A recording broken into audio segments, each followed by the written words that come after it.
You're listening to Fox City's Murder and Mayhem, your bi-weekly dose of true crime history in a small rural community of Wisconsin. Hey everybody, welcome back to another episode of Fox City's Murder and Mayhem. I'm Eric Walterkins. I'm Gavin Schmidt. And Gavin, what kind of senseless murder do you have for us, probably featuring somebody from Kaukauna? I don't know if there is anybody from Kaukauna this time. Oh. There might not actually be. I'm sure somebody will show up from Kaukauna at some point in the story. Yeah, maybe, but I don't remember that. Maybe we should stop making fun of the amount of people that murder in Kaukauna. No, there's no reason to stop. It's going to keep happening. All right. So this time we're talking about Ronald Huff. He sounds like he's from Kaukauna. He is not from Kaukauna. Okay, but we'll get to Ronald Huff in a moment. The body of Green Bay barber Ronald Burnham, 29, was found at 3:30 p.m. on April 29th, 1968, stabbed to death through his abdomen and heart in a barn in an abandoned farmhouse just outside of Seymour. And if people don't know, Seymour is a small town kind of between Kaukauna and Green Bay. That's a bad way to describe it, but that it's kind of over there. Did you see how he plugged that little bit of Kaukauna in there for you? It's kind of over there. So this is going to be a really stupid question, and I apologize for this in advance, but sure. I just know that I am stupid. So you said he got stabbed in the abdomen and heart? Yeah. That's not like with one stab, right? That would be pretty amazing. That's what I kind of thought, but I'm like, I'm pretty stupid, so maybe I'm... No, that would be a heck of a knife.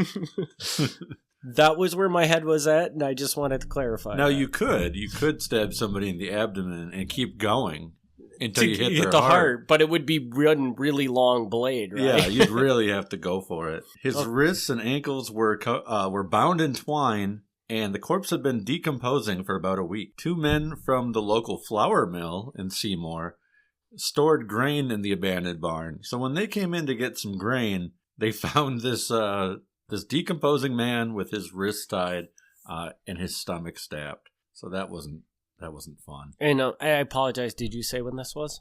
1968. 1968? Okay. Yeah. The dead man, Ronald Burnham, his wallet was in a nearby field. A 3-inch knife was in a creek 2 miles away. And his car was found abandoned in Green Bay with bloodstains inside of it.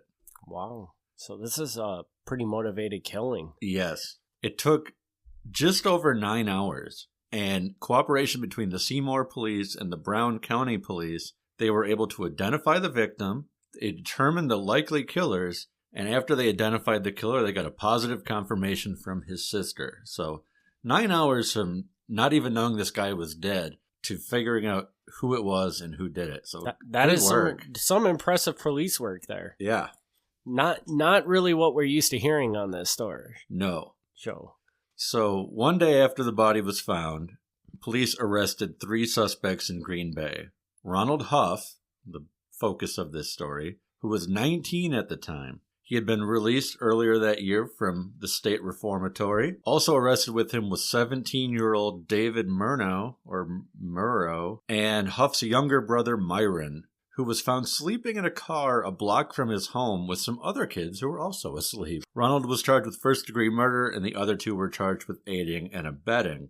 Allegedly, Ron did the stabbing, Myron had tied up the man, and Murrow held a flashlight during the incident. All 3 were held on $25,000 bond each. Seems strange that the guy that's holding the flashlight gets the same bond as everybody else. Yeah.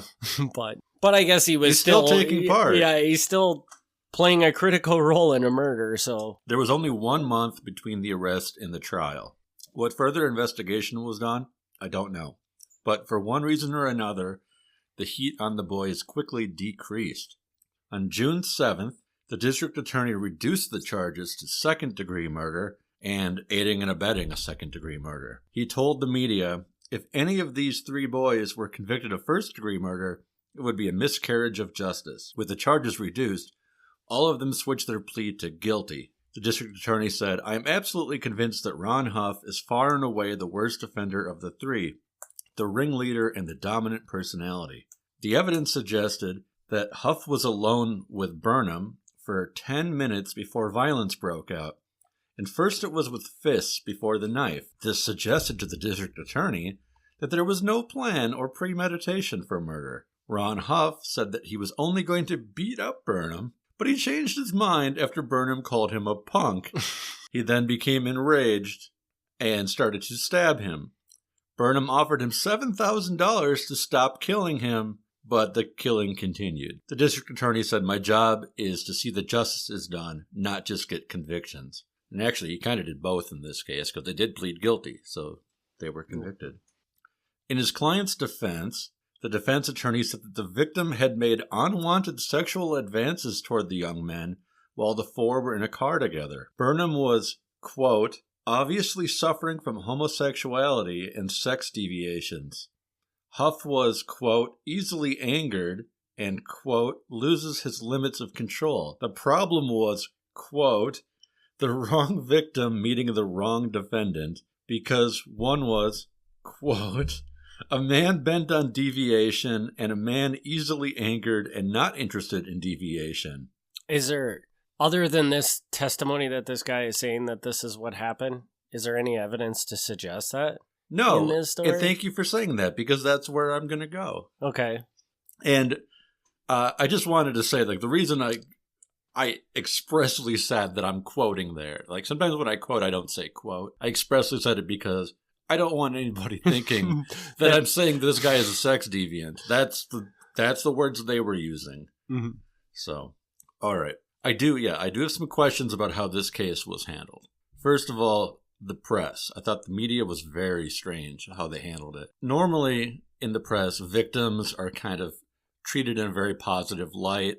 They said, oh, he loved his family, he loved animals, and they get people to say nice things about them because, they're dead. You want them to say nice things. But I couldn't find anything about that at all. It was like, they said, yep, they killed him, and that was like the last he was talked about. I found that very odd. But second is the prosecution. And exactly what you were kind of hinting at. The only evidence here is the testimony from the three boys, or young men, I guess, depending on how you want to categorize them. And that's weird to me, because let's assume that the victim is gay or was gay. That's probably a safe assumption. Did he try to make advances on these boys? I don't know. We only know what these kids said. Like, how did they end up in a car with this guy? How did they end up in an abandoned barn with this guy? Like, I find this all very suspicious. Is this possible that this just never came up in the trial because they had already confessed? And really, I mean, at the point of you've confessed, isn't the trial just a formality in a way? Well, it didn't come up because there was no trial. Once they switched the charges to second degree, they pled guilty and there was no trial.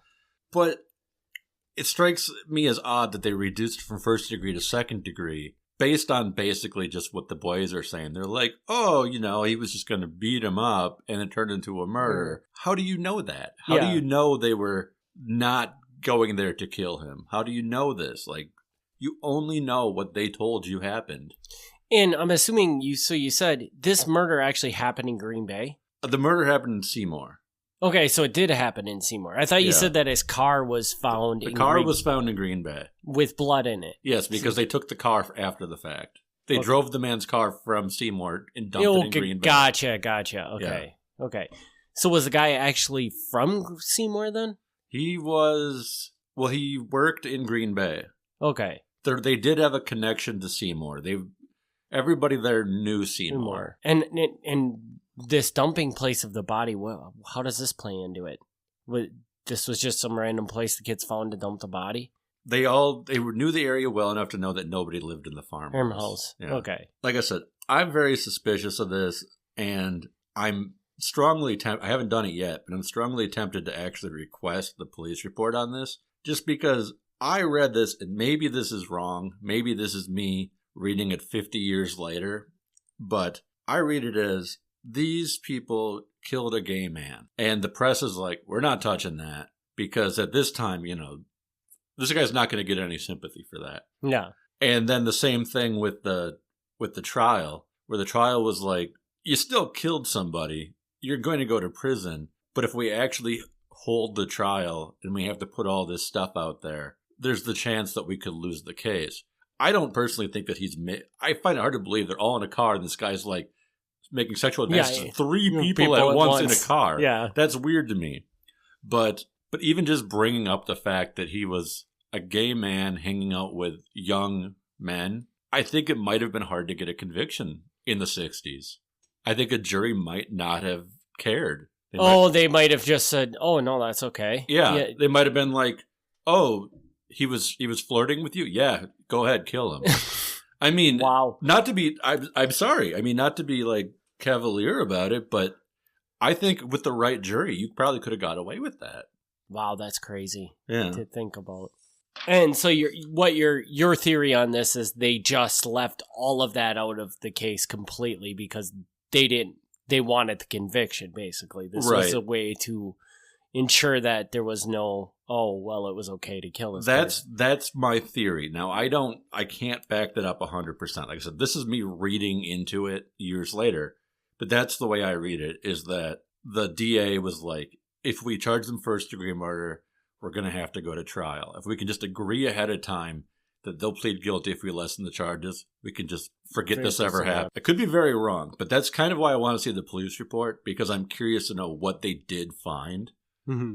Because they had to have looked into this guy's, the victim's background as part of the investigation. And did I miss it? Because you said that you're pretty sure that he was a gay man. Mm-hmm.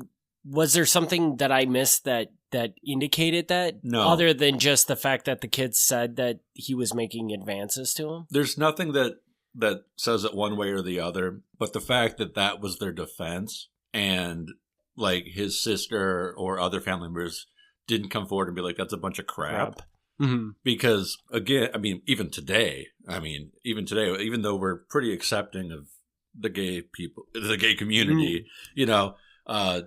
Still being accused of being gay when you're not is pretty offensive to some people. Yeah. So, yeah, at this point in time, I think the family would have jumped in and like, no, heck no. That's news to me or whatever. Yeah. So the fact that this was in the press and nobody was like, no, that's not right, leads me to believe that the family was just like, yeah, okay, we're just going to let that go. Don't know. I'm reading into this, but that's how I took it. Okay. So there's a little bit more yet. Yeah. Okay. So regardless of what actually happened, they are found guilty because they pleaded guilty. Mm-hmm. Ron Huff, the main person involved, was sentenced to 25 years in prison. His brother Myron and their friend David were each sentenced to 10 years. Now, I'm not sure exactly how long each of them served, except for David Moreau, I know, served his time in Green Bay, and out of the 10 years, he served 3. So that's pretty... First of all, he only got 10 years for killing somebody? But he's the guy holding the flashlight. Okay. So before you were defending him, before you were like, he's not even the killer, which he's not. But that, and keep in mind again, the main guy was 19, the 2 other guys were 17. Okay. So that could play a big part in how much time you're going to serve. Because you could play the defense that they were just following the lead of the older guy, right? Type theory, right? I mean, you're not going to get life in prison when you're 17 unless it's something really bad. The reason I know that this guy only served 3 years out of 10 years is because there's more to his story. No, really? Yes. So David Moreau gets out of prison. He gets married. They have a son, but he doesn't stay out of trouble. He has an extensive police record throughout the 1970s. He then gets divorced.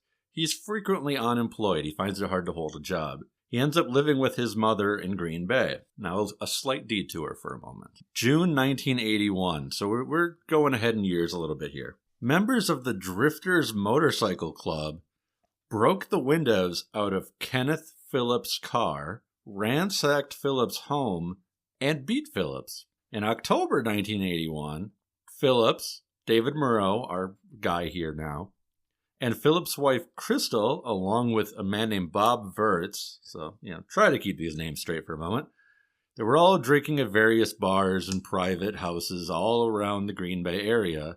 And during that evening, Phillips told a friend that he wanted to kill Moreau because he thought that Moreau was the one who had told the Drifters Motorcycle Club where to find Phillips. So after Phillips has been beaten up and having his window smashed out, he thinks that his friend, quote-unquote friend, David Moreau, is the guy who led the Drifters to him. Okay.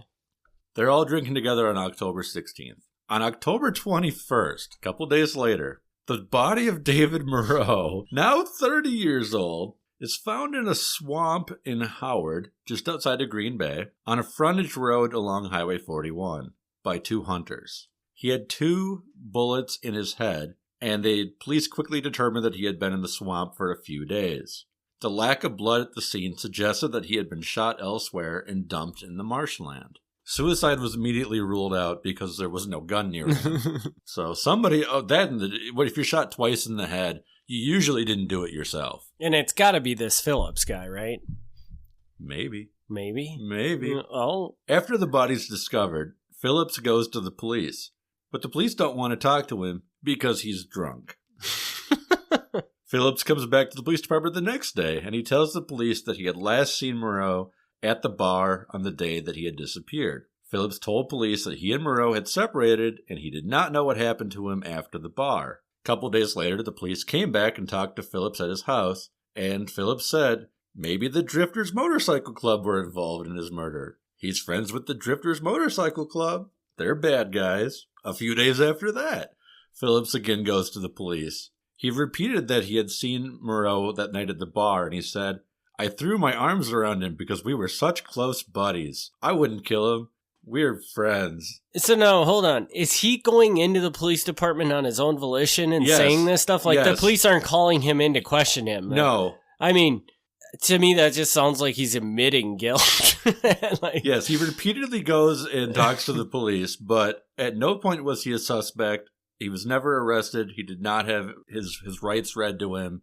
He just keeps coming back to talk to the police. Weird. The only time the police ever did anything was when they came to his house to talk to him, but it was completely voluntary. He could have told them to go away. The case is unsolved for almost a year. In August 1982, there's a John Doe hearing, one of those special Wisconsin things where you can call people in and ask them all kinds of questions secretly and then find out if the crimes were committed. So they had a John Doe hearing to kind of look into this murder and maybe some related crimes. We don't know because they're secret.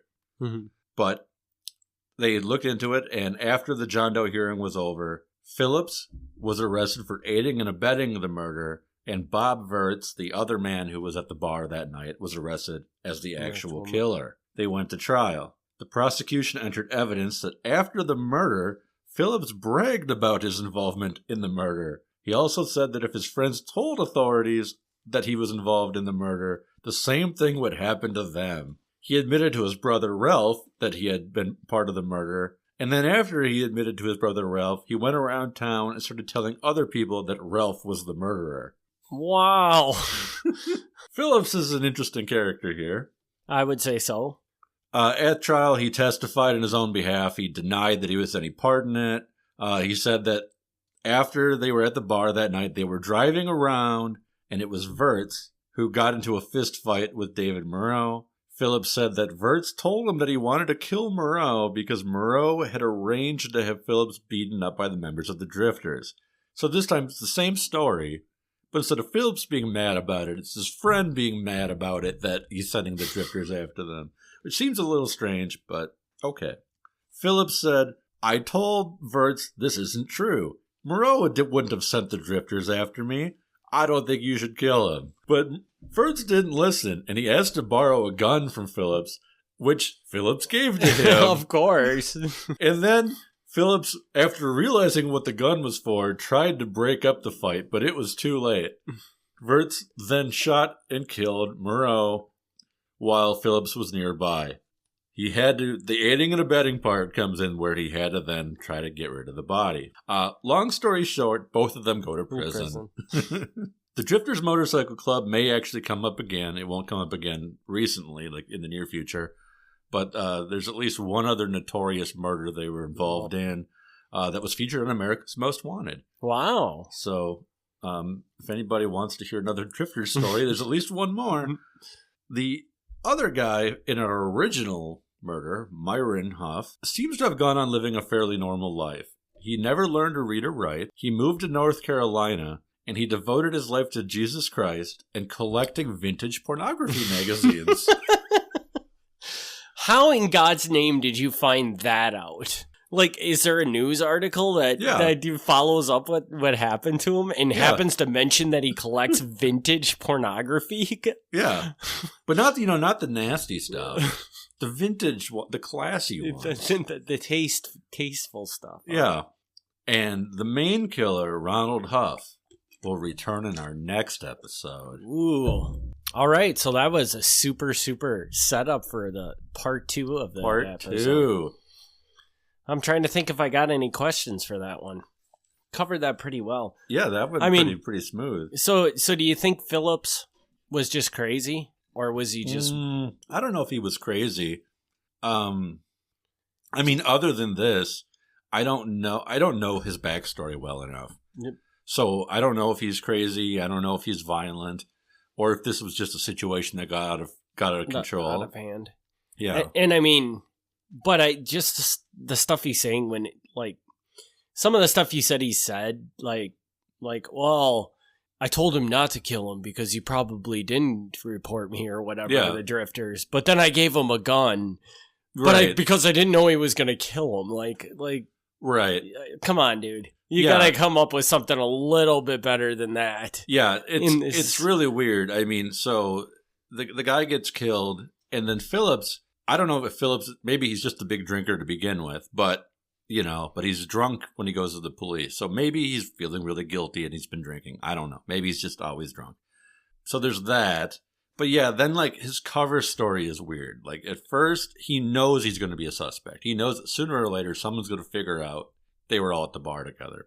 So instead of waiting for the police to come to him, he goes to them and he's like, oh yeah, we're buddies. It totally would not have happened.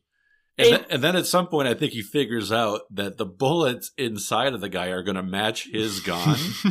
So then he has to decide, okay, now I have to figure out how my gun got there, but it wasn't me. So I don't know.